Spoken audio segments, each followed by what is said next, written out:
बहुत पुराने समय की बात है, जब देवता मनुष्यों के बीच घूमते थे, जब प्रेम था चमत्कारी और त्याग था अमर। यह कहानी है हस्तिनापुर के महान राजा शांतनु और देवी गंगा की।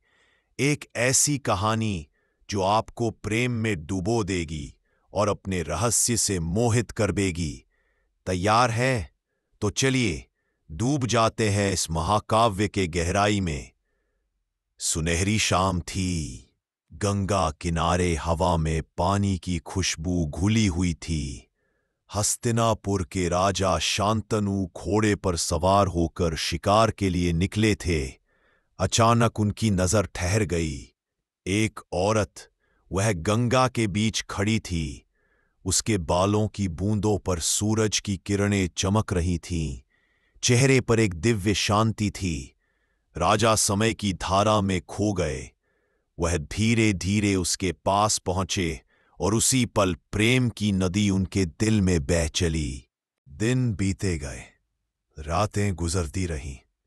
हर दिन गंगा किनारे उनकी मुलाकात होती। गंगा की मुस्कान में राजा को सुकून मिलता और उसकी खामोशी में एक आग जल उठती। एक चांदनी रात में राजा बोले, हे सुंदरी, तुम मेरे जीवन की रोशनी हो, क्या तुम मेरी रानी बनोगी? गंगा मुस्कराई, एक रहस्यमयी मुस्कान के साथ बोली, राजन, मैं तैयार हूं, लेकिन एक शर्त पर। तुम कभी भी मेरे किसी काम के बारे में सवाल नहीं पूछोगे। जिस दिन तुमने पूछा, उसी दिन मैं तुम्हें छोड़कर चली जाऊंगी। राजा प्रेम में अंधे थे। बोले, मैं वादा करता हूं, कभी नहीं पूछूंगा। और इसी तरह शुरू हुई एक देवता और राजा की अलौकिक प्रेम कहानी। राजमहल में खुशी का माहौल था।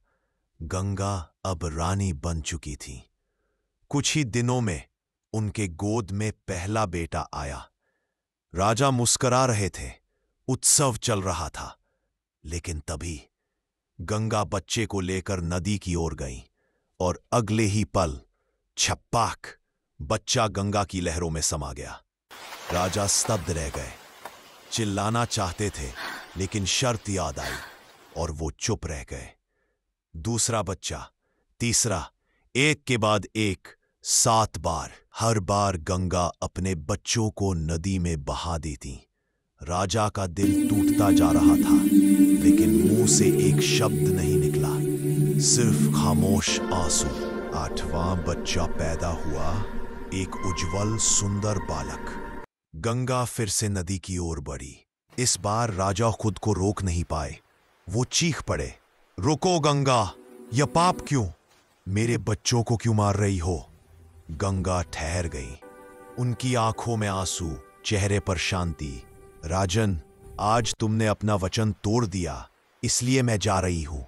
लेकिन सच्चाई जान लो, ये 8 बच्चे असल में अष्टवसु थे, वो देवता जिन्हें ऋषि वशिष्ठ के श्राप से मनुष्य जन्म मिला था।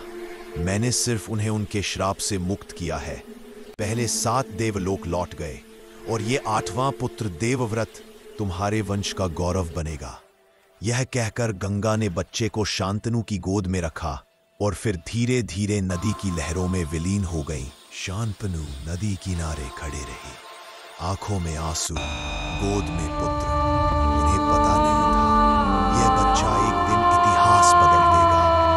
यही बालक आगे चलकर बनेगा भीष्म, जिसकी प्रतिज्ञा से जन्म लेगा महाभारत का महान युद्ध। यह थी शांतनु और गंगा की प्रेम कहानी, जहां प्रेम मिला त्याग से और मोह बदल गया भाग्य में। गंगा आई प्रेम देने और चली गई मुक्ति देकर। इसलिए यह कहानी आज भी कहती है, सच्चा प्यार मतलब अधिकार नहीं, त्याग है।